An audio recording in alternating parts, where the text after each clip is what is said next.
I can't even see you. I would love to drive this as like an Uber.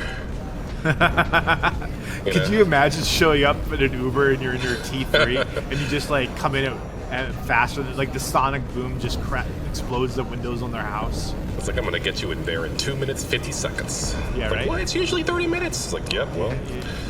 It's like, oh, you want to go from New York to LA on an Uber? I can get you there in 8 minutes.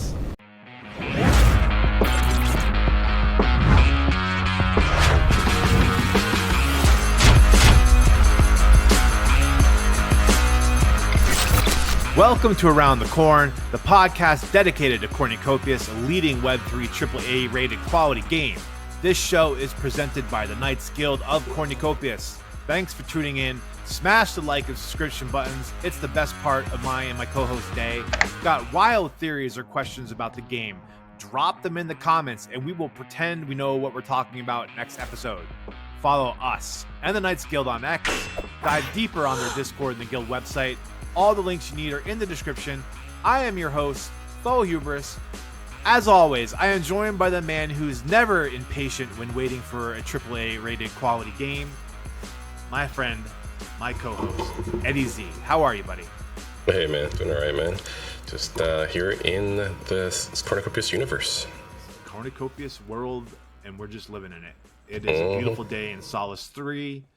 You know, it's funny, we didn't even pick which Solace we were going to go to. We just both loaded into Solace 3 and like, all right, I guess we're doing Solace 3 today. Yeah, it's a beautiful view going. Man, honestly, it's a beautiful view everywhere. Yeah, this is this is an especially impressive one here with all of this. So, we're gonna do a little exploring today, a little racing. There was no Kopi Café 2 weeks in a row because it seems like they're just grinding towards the build release. You know, we thought it'd probably be in April, but it looks like it's not, and so it is.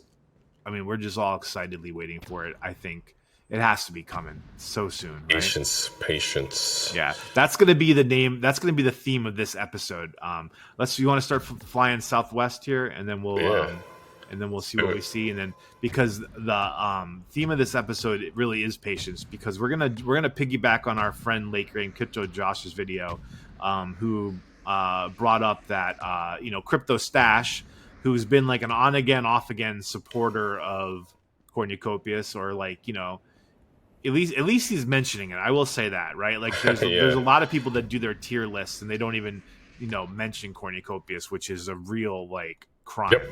Okay. So, but, CryptoStache, and I will show you what he had to say in a moment, but CryptoStache put Cornucopias in its C tier. Let's take a listen.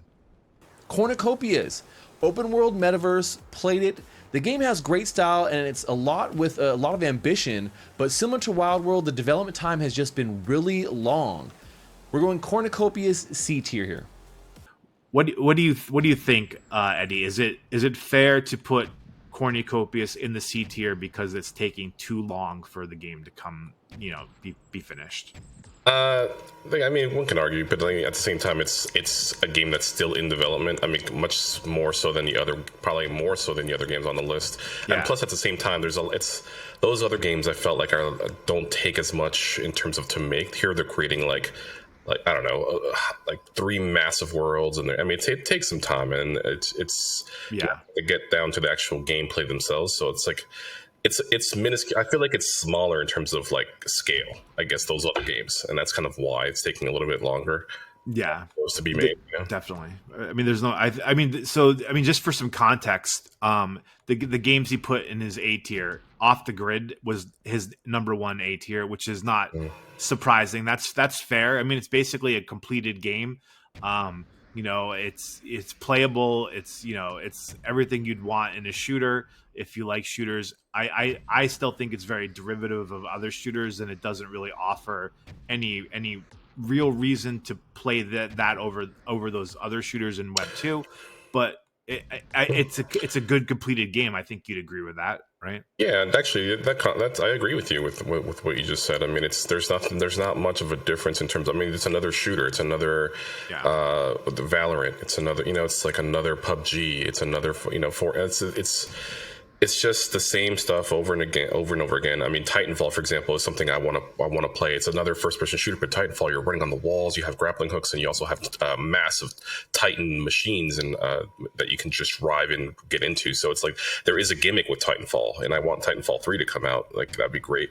But like you're right. Like this game is a lot different. And it's a lot bigger. I think the big picture is what I'm thinking about for Cornucopias. So for C tier, I don't know, man. I think there's just you can rate it based on gameplay, I guess, but you have to kind of also like I feel like there should be a different category based on where they're at in development. Exactly. He put Wilder World in C tier as well, which is if you're going to put Cornucopias in C tier, you should put Wilder World there as well. I mean, they're kind of like the same big picture game. He also put Star Atlas in the B tier, which I think is interesting because I would argue that Cornucopias and Wilder World have made more progress than Star Atlas. So I'm not really familiar at this point with Star Atlas. Having made any progress in the last 8 months or so. I mean, correct me if I'm wrong in the comments if anyone knows that they've improved their racing or they improved their shooter. Like I think it's still just shooting AI NPCs. I don't think it's like it's like almost like it reminds me of the shooter reminds me of almost like GoldenEye. Remember when GoldenEye on like Nintendo 64 when you were just you would like peek around the corner, shoot that guy. And then if you kept doing the levels, you kind of knew where the people were coming from. We're going east. We were supposed to go west. I'm going. I'm going southwest. I'm going southwest. Yeah. Oh yeah. I'm heading towards the waterfalls, and it's beautiful over here, man. So I mean, I was surprised to see Star Atlas got better treatment, but I think that's like probably like the Solana effect where a lot of the influencers are carrying a lot of weight and water for Solana in general. So. No, yeah, I agree. I mean, nothing. I mean, again, I know it's a competition, or at least it feels like a competition. But I'm nothing against Star Atlas. But they, I hear the exact same comments. Like Cornucopias is miles ahead of any other game, especially Star Atlas. And the transparency is 100 times better. I mean, right? Like 1,000 times better. I mean, they're on these guys are on camera all the time and showing off their staff too, like showing off what kind of talent they got going on. So it's like. I'm fine. I mean, I'm not complaining. I mean, it's not like delays happen. I mean, we just recently got a delay this week, right? So I mean, there was a GTA 6 announcement. GTA 6 delayed May 2026, a little over. I mean, a little less than a year from what they were planning to do August of this year, right? And I think it was even later than that. I thought it was October of this year. Mm-hmm. But like, still, it's almost like 3/4 of a year. 7 months. Yeah, it's like now. The way I feel about it, I knew it was going to happen, and I still think this game is not going to come out until 2027. I don't think it's. I think I'm gonna. GTA 6. You're gonna bet 2027 is coming out. Yeah, I think it's coming out February 2027. Watch, it's not going to come out. It's going to come out before Christmas. No. It's not. I don't think that. I think honestly, like they put out a trailer at what, like a year now, over a year ago. They put a trailer out announcing it, and then it's still I think it's bullshit. I think they really do have like a lot more work to work on, and they're just like it's like these trailers and these little announcements are their way to kind of keep us at bay. It didn't keep us we're gonna have to deal with it. I mean, regardless, but I don't think it's ready. I think it's gonna be. It's gonna be 2027. I can sense it already. I can't wait till we're on episode like 100 of our show, and we're like, yep. We'll pull up this clip, and you're like, I was right. It's 2027. That's the thing, though. Imagine that. Like, it's a game who have like what I would assume like over 1,000 developers on the game. It's being delayed again. And this game, by the way, GTA 5. Just to give you some preference, GTA 5 came out in 2013. Yeah. 2013, man. It's been 12. It's basically going on 13 years of development or not having another game. I mean, obviously maybe who knows when I don't know when they started GTA 6, but it's been 13 years and it's going on, and I think it's going to 14 years, and I think it's going to be 15 years until GTA 6 comes out. That's crazy. I mean, it just goes to show you that if we are in the tier of Yeah, GTA 6 and Red is Dead. C tier. Yeah, but like, I mean, like, if like you're, I mean, 'cause what would he have said about GTA if GTA 5 was being built right now for the first time and it was being built on Web3 and they were 4 years into it? What would he be? I mean, he would have it in the D tier, right? Like, because it's like this game Yeah. this game is such a big. It's not going to be out for another 7 or 8 years, right? Yeah. So like. So let's put it into perspective. The other two Yes, games exactly. that he had, we had 4 games in his A tier. So I want to talk about two of them together. One was called Parallel, and one was called Wildcard. And we both did some research into this before the episode. And those are both deck strategy games, right? And holy crap! Like this is what you're excited about in Web3, like a deck strategy game, like I mean it has, first off, that's like the most simple idea for a Web3 game that you could even comprehend. Like, oh, let's just create one of the Web2 deck games, and now we'll Web3 them, and so now instead of like you can sell your cards and you can buy cards, right? Like come on. If Cornucopias was a deck strategy game, it would have been built 2.5 years ago and would be already kind of like at its like, I mean, well, beyond its peak even, so I don't know what, like, from like if he's talking about from a game quality standpoint or from an investment standpoint, but like I just don't think that those games even, I mean, like, you almost have, like, you can't even compare, if you're gonna do a tier list, right, for Web3 games, you should probably break it down: deck strategy games, MMORPGs, and like look at the different games, sports games or something like that, like shooters. Break it down like that. Like, don't just do a tier list of all your games and try to compare off the grid to I mean, I don't know, to some sandbox game. It's just kind of absurd. But it's like comparing Call of Duty with Clash of Clans. It's just like exactly. They're exactly right. How do you compare that? It's not apples to apples. I mean, that's kind of why the even though it was a tier list, it kind of negates it a little bit to some degree, just because like, well, there's different categories. It's a different kind of game. I mean, look, also the sheer size of it. How, like, I would maybe do one. I don't know, because I've seen multiple different ranks, and I think a channel that I like to watch on YouTube is Game Ranks.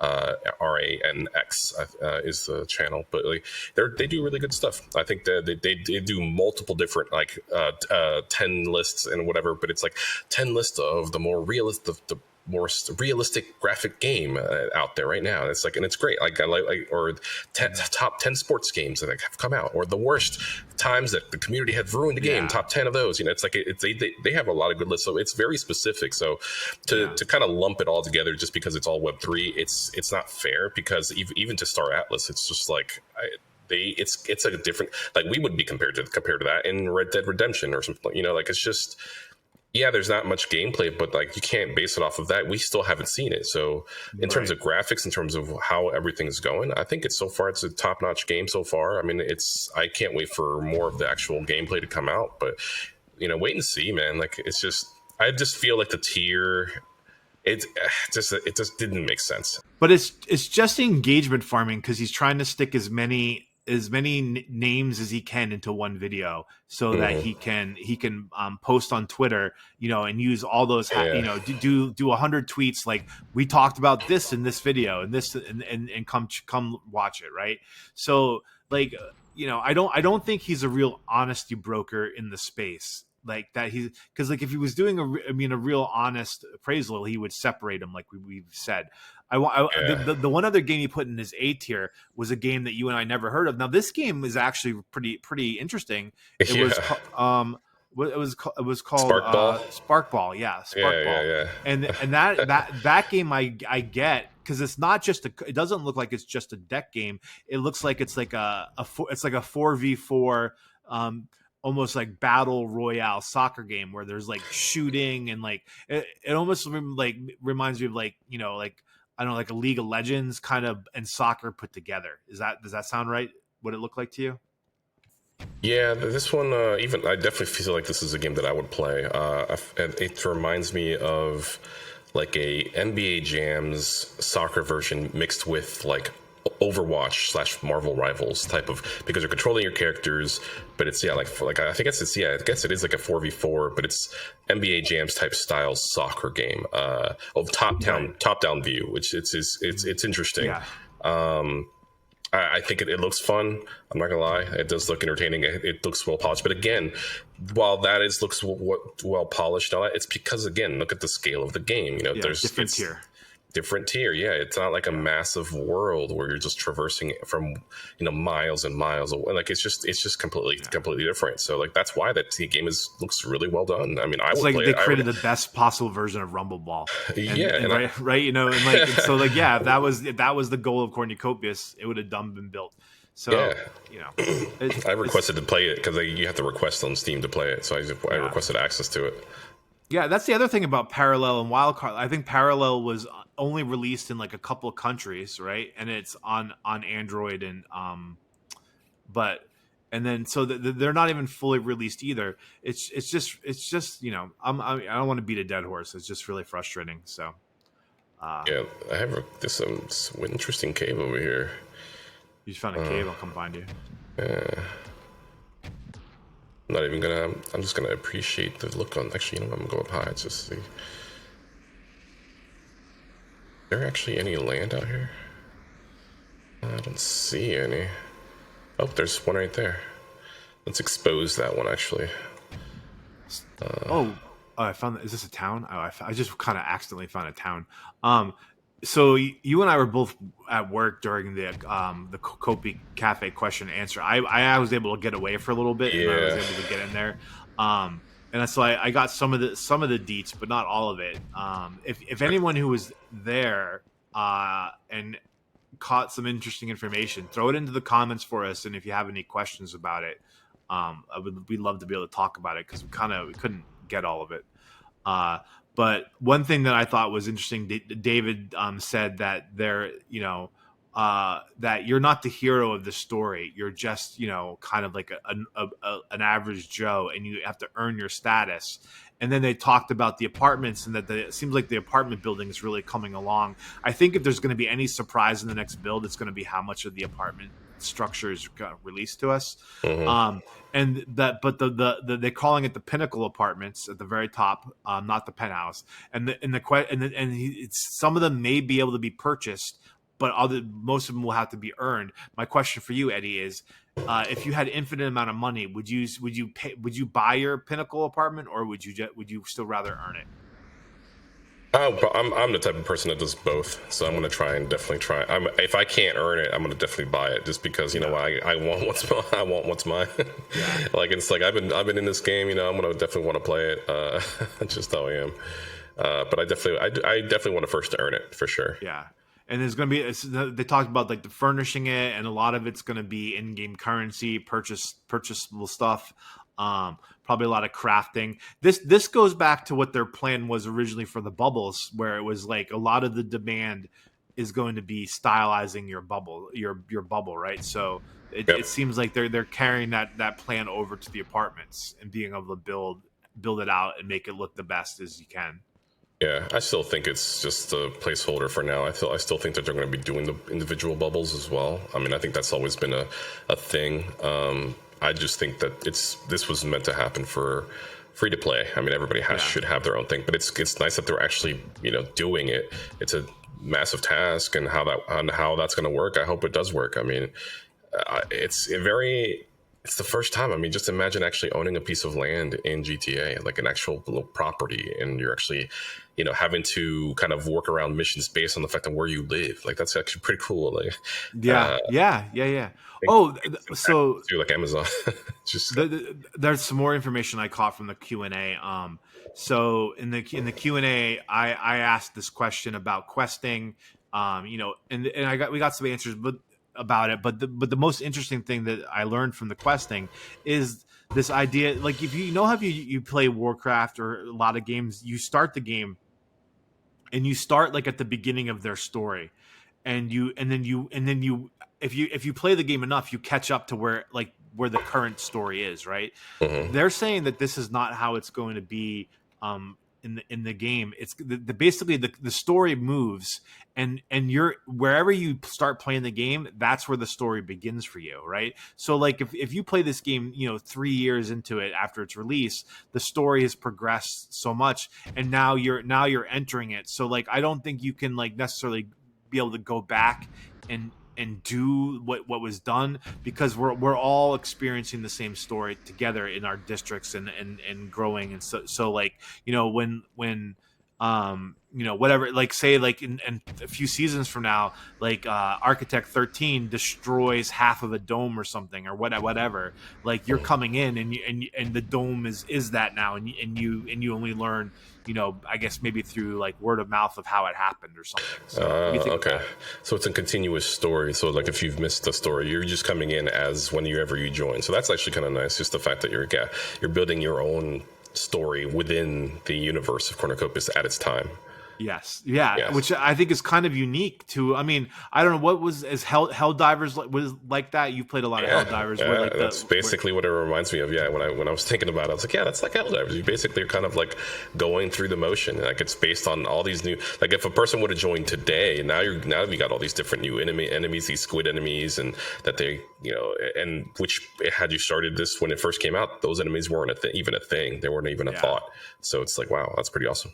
I do think though, if they do that, there needs to be some kind of quest line that people can do with maybe cinematics and things like that, to where you can like learn the history, right? Like so maybe it's like, okay, I'm not going to go like replay it, but I do think like if you're gonna move the story forward, a lot of people are gonna want the whole narrative, and if you can like, and actually I think that would be a really good selling point for the game, or an engagement point, is like people comes in 2 or 3 years late, and they really like the whole story aspect of it, and they get these really good cinematic cutscenes to learn it. I think that would be really like a really strong way to kind of have your cake and eat it too. Yeah, as long as that's the key word is engagement there, right? You want to be able to like it's got to pop, it's got to be like catching. I mean, hell, like even going back to like Stache's thing, and you mentioned it was about engagement. I mean, honestly, yeah, you were right. You're dead on. Like that's kind of why he even did it. It's just like we wouldn't even be talking about it, right? Like that's the thing. It's if it's not even controversial. Like, what if it's like whatever is announced regarding this game, it's like becomes controversial. That's actually honestly I think that's great. I want more names, people talking about it. It's like this, I don't know. I just think engagement's where it's at. I think that's what we need. Something that's just more about that. For sure, from the team. Yeah, I mean, I do like, they have the racing. They have God bless Kopi Boar and the work that he does for this. Shout out. Whatever he earns working for the team, it's not enough, because he's doing like the Sunday night movie trivia, the racing. I mean, he's so. Yeah, hats off to you, man. Yeah, hats off to you, dude. For sure, dude. Like all that's engagement. I mean, that's exactly what we need. And I'm glad that you're testing all the different ways to kind of do it and practicing at it. I mean, it's only gonna get better by just keep doing it and practicing it, because you need that. And I'm glad Kopi Boar is really taking the reins on that. Yeah. The other thing that I learned with my question, the answer that I got from Josh was kind of interesting, that the questing, there will be apparently many iterations of the questing system. And what it will be when we first get it, my guess is there'll be some kind of quest hub. You go and you get it, and you go do that quest, right? Like that makes the most sense to start off. But they're in the early discussions. They're not in the building phase, I don't think. Of the questing system, but they really want to utilize AI-powered NPCs, so that I think my understanding is that like, you talk to this NPC, and like it can guide you in different directions potentially, and maybe different possible quests can emerge. It's going to be like it sounds like it's going to be a really dynamic form of questing, where it's like, I talked to Sally in this town, and I got this quest, and and you talked to her, and you maybe you said some things differently, and then she chose to give you a different quest, right? Because like of the way you were communicating with her. I mean that to me, and then if you incorporate the voice chat with that, where it's like you're actually talking to her and she's understanding what you're saying. Oh my god, dude, like that would be really incredible, like level of quality questing. Yeah, that would be. I will say that I love all of that, every single thing. I just hope that there is an off switch, just because there are those gamers that are just like, leave me alone. Like imagine, like right now, like I'm imagining you as the AI approaching me, just randomly walking up to me, like, wait, no, I'm running away from it because I'm like, no, I don't want that quest. I don't want that quest. I don't want to talk to you. Yeah, I'm sure there's going to be a way to decline them. Like, I mean, like even like Red Dead Redemption, where like she's like, please help me, and you just shoot her in the head, and you're like, there's your help. It's just like I recently been playing this sketchy game called Schedule One, and one of the things that it reminds me of in that game is that it's about doing drug dealing and all this stuff, and so out of nowhere you're running around in the public, and then some random person, person who needs to get his fixed, hits you up on this middle of the street, and just starts talking to you out, and you can't you just have to. It has to go through the motion, like you have to talk to the person because they won't let you go. So that is annoying to me, right? Like I'm like, dang it, just go away. I'll just. I mean, it would seem like if it's AI powered and connected to voice chat, you could be like, I don't have time for that quest right now, and she'll be like, all right, come back and see me later if you change your mind. Like that. I mean, like as close to real life as you can get it. Oh my god, dude. I mean, that would be because even if this game is released like a year after Grand Theft Auto, whenever it comes out, right? Like, do you think Grand Theft Auto is going to have that? I mean, like for them to have AI powered questing at this point, like I just don't believe that they were too far along at some point. So like it's going to be such a unique little feather in the cap of this team to have that. I hope that's where it goes. Yeah, well, I guess GTA does a lot of things that they have a lot of data. That's the one thing I will say about GTA. More than likely, they've been doing this for years, that they got so much data as to what actually works. So if they do it, it's going to be implemented. But at the same time, they also want to make sure that it's got to come with something. I mean, at some point, it's all about the money, right? It's like a replayability. So at some point, it's all about how how does it monetize their gains? Like if it keeps people coming back, that's one way, right? Because it's actually having people engaged and actually having people coming back for the fun stuff, but for these quests. But it's all about what people want to do and what people like. I mean, honestly, there are a lot of people in GTA that just live their virtual life in GTA. People are just driving, doing things. They're just obeying traffic. Oh my god! Lights, you ever watch the videos of the roleplay servers? I mean, some of those videos are like the most hilarious things you've ever seen too. Where it's like where they're really into the character and like there's real police officers who get off of work, go on to GTA, and then they're a cop on there, and they're like talking. I mean that is, you're right. That is like a level of commitment that I hope we can achieve in this game. Where on a role play server, I can see that in this game. That's the thing too. Like I can really see that in the game, and people can be whoever they want. I mean, that's the whole point of choose your own adventure. Quoting Rob there. Yeah, choose your own. I mean, I think the NPC would really help facilitate that, the AI NPCs. So, So Eddie, we're over here at the pavilion to do some racing in celebration of the recent racing competition that finished. Can you believe that our friend of the show, Ray Racer, did not get first place? He got second place. Do you have the name of the person who got that first place? Yeah, just want to say congratulations to Lolly Romano, 1589. Lolly Romano. Yeah, man. Coming in with the fastest times. Oh my God. What happened in this world that we live in where Ray Racer is no longer I know, right? fastest T1A racer there is. Yeah, it's crazy. Like this was for the T1. What was it? What was the race? The T1A. T1A. Yeah. The T1A on the what track? The yellow track. It was on the yellow track. Well, the Racer's beyond the yellow track now. He probably doesn't, But he did say, he has always said that he will not be the best racer for long. That other people will come on here and surpass him, and he's right. It is happening. So, Yeah, I mean, this is, and again, once again, shout out to Kopi for running that tournament again. And we got Ray Racer in second place, and Duda, who I'm very familiar with. He runs his own podcast, I'm pretty sure. He actually owns the #1 ranked Ada Invaders NFT as well. But what's up? Shout out to Duda95. Just want to say what's up. But yeah, Ray Racer second place. Duda's in the Knights, right? Duda's a Knight. I'm not really sure if he is. Sorry if I was wrong, Duda. But I do see him in the chats every now and again out there. Yeah. But yeah, shout out to him. So yeah, don't forget Knights Guild, largest guild in the history of Cornucopias. Always looking for new members. A lot of exciting things going on. A lot of exciting things to come. So definitely don't forget to check out what they've got going on. All right, here we go. We're racing the T3s on the purple track. Purple track, yeah. I don't know that I've ever raced a T3 on this track. I did it early on, but only once. Maybe twice. And I have not raced in about a month. I have not had any free time to enjoy the game. Yeah, I've raced a few times here and there. I get on randomly. Oh, I forgot this part. Thank goodness for the durability of the T3. Yeah, thank God. I was just thinking that. I was oh, man.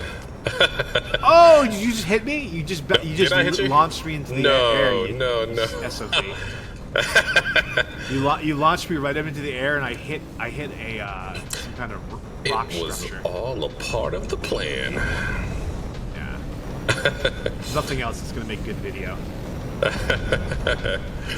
It's the controversy, right? Yeah. Oh no! I'm crashed. Oh, control. All right, there we go.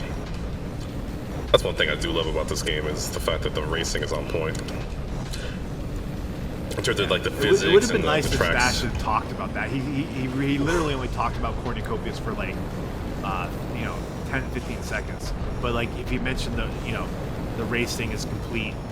Shooting. I mean, I think he did say shooting is coming. One piece of credit I will give Stash is that he used recent video. He was not using that old video from like 3+ years ago now of the little bubbleheads shooting. He did use the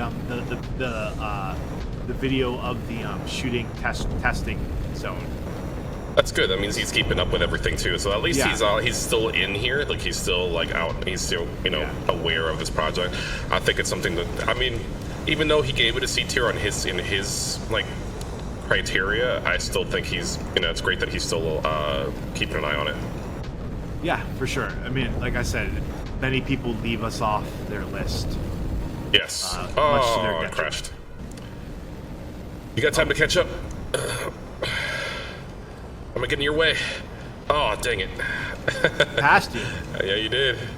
That's now it's a catch-up game for me. Oh, no. I see you. I'm coming for you, man. I'm trying to hit all the walls now.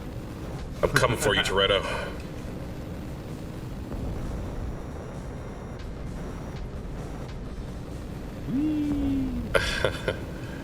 I wish I could shoot something my little at French you fry right now. hat's sticking out of my roof, by the way.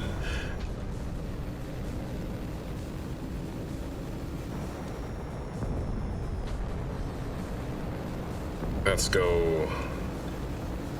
All right, this is, for my money right here, this turn coming up is the hardest turn in all It is, racing. yeah. I cannot get it. Oh, no, and I also sonic boomed right there, too. Like, I didn't want to. Like, broke the sound barrier. Oh, and I hit the inside turn.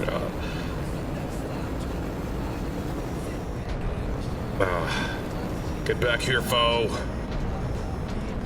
No, I'm just trying to fly. Oh, no, I'm going to die. Oh, no. I'm trying to drive clean. Hit the wall. 48 health. We're good.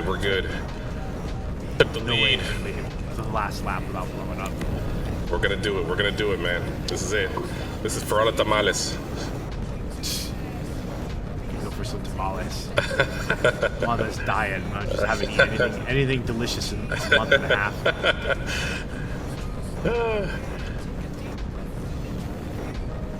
Come on, man. You got to go to the burger barn. I know, right? Oh, burger. That sounds good. And see, now I'm getting hungry. I gotta have the lunch as soon as we're done. Yes, perfect. Let's go.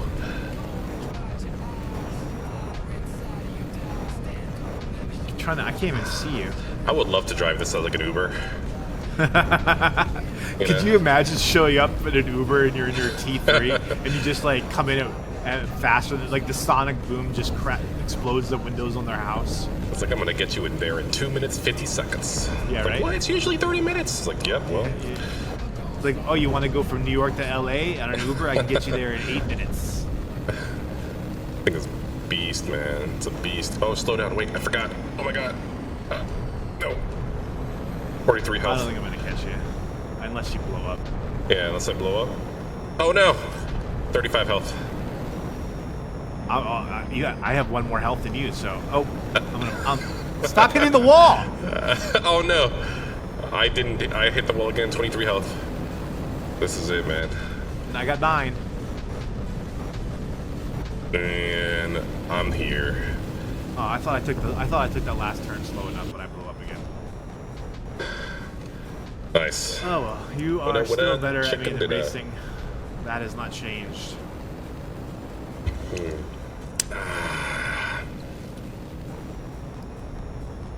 Wouldn't it be great if we just guessed the next preseason race though? T3's on the purple. I think T3 on the purple would be nice. Yeah. Because of us. Yeah, because of Kopi us. board's like, that's it. Good idea. Eddie, do you have any final thoughts? What's on your mind, man? Anything going on? Let's see. Claim your Kopi rewards. Drip drop. You can always claim those just by staking your ADA at the Kopi stake pool that they got going on. Let's see what else. I know I had something else and I cannot remember right now. Keep your eyes out for what's going on in the Knights Guild.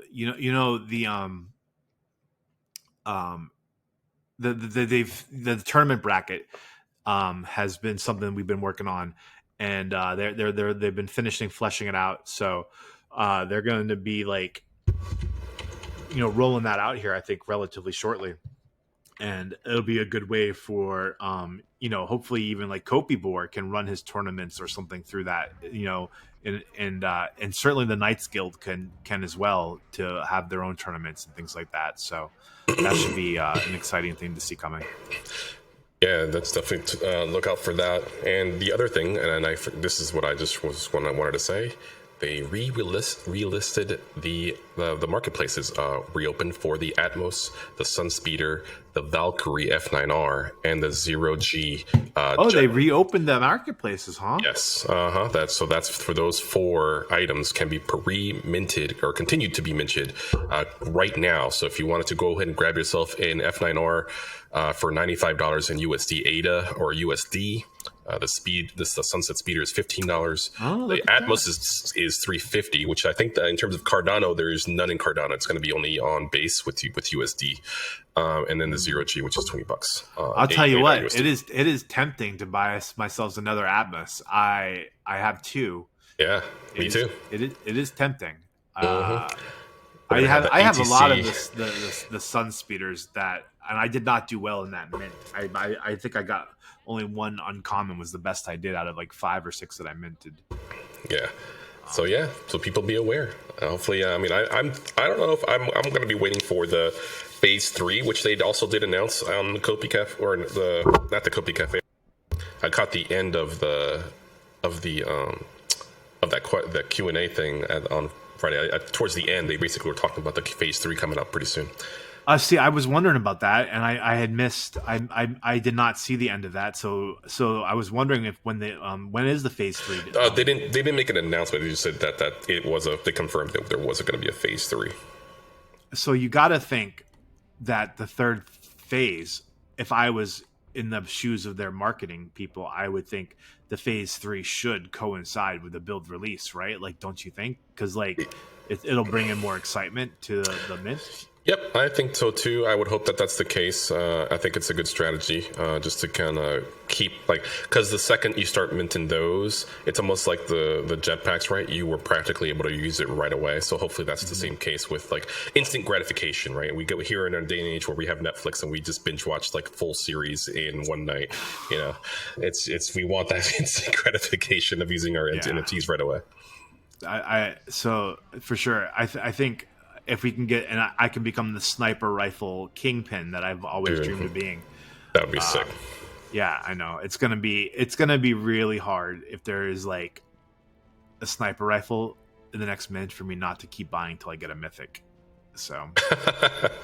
Oh boy! Oh no!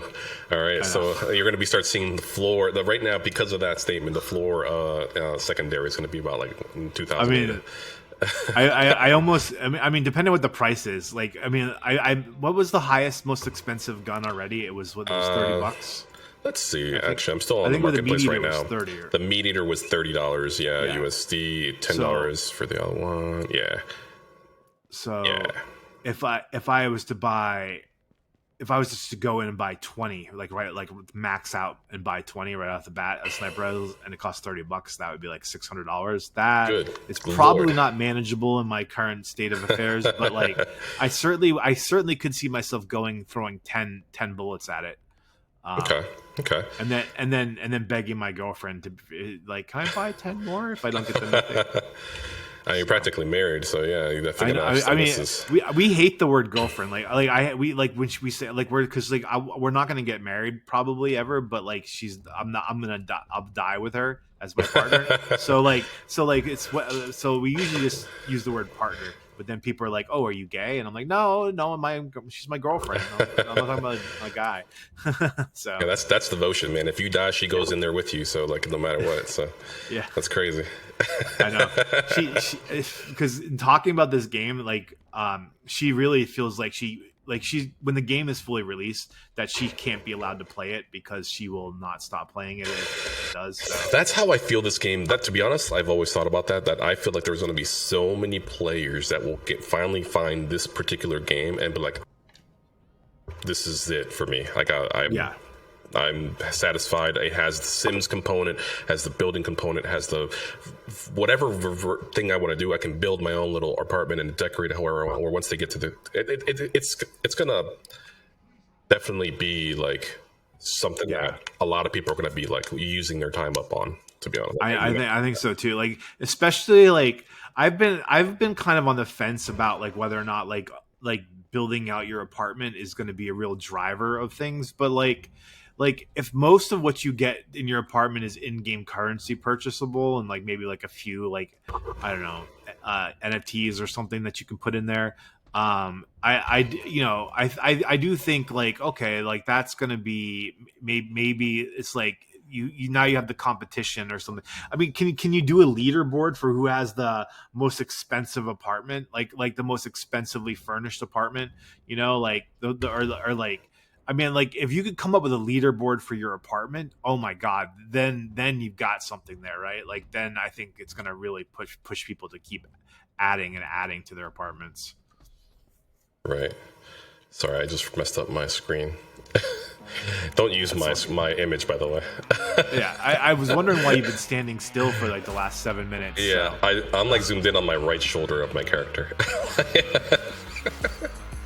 He's looking around his shoulder. What the hell is going on with this stupid screen? Oh my God. I think that's as good of a place as any to end this week's episode here, Eddie. Unless you have anything else to say. But Eddie and I want to give you a huge thanks to the Knights Guild. As always, we like to start and end with our talk with the Knights Guild. There's not as much going on as the guild would hope in the game for us to be like super guildy, but like when the game is going and the guild is going in force, this is going to be the place to be. We're going to be interviewing lots of people in the guild, and we're going to be talking about all the things that are going on there. So definitely make sure, if you're not in one right now, really strongly consider joining the Knights Guild and participating, and you'll be happy that you did, I think. Be sure to follow them and us on X. All the links you need are in the description, as always. Of course, thanks to Rob, Josh, David. David looked pretty tired in the Q&A. I do feel bad for him for everything that they're having to do right now and all the work that they be putting in, but we do appreciate it, and we can't wait to see the fruits of your labor. Well said. Yeah. Don't forget to subscribe to Around the Corn's YouTube channel, the one you're watching right now, so that you don't miss an episode, because we're going to be doing this pretty much until we're old and gray and grandparents, right? For the rest of our lives, Eddie, me and you, on this podcast. 100%. So you don't want to miss that episode and all those episodes. Until next time, we will see you around the corn.